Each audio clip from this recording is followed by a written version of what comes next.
c'est l'occasion de regarder la situation des populations de thon rouge en Méditerranée et dans l'Atlantique.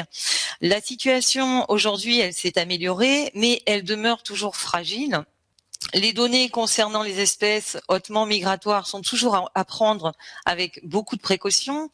Il ne faudrait pas qu'une reprise forte mette à mal les efforts qui ont été faits depuis un certain nombre d'années.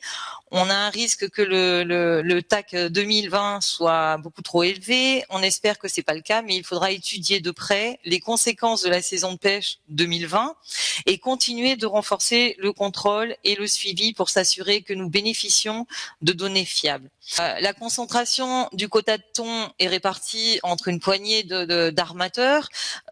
Pire, elle tend à s'accentuer. Dans ma région, en Méditerranée, du côté de Marseille, la Ciotat, j'ai des pêcheurs artisanaux qui avaient demandé à l'époque des quotas de pêche. Ils demandaient 1 tonne, on leur a refusé 1 tonne, alors que les quotas sont répartis entre cette poignée d'armateurs.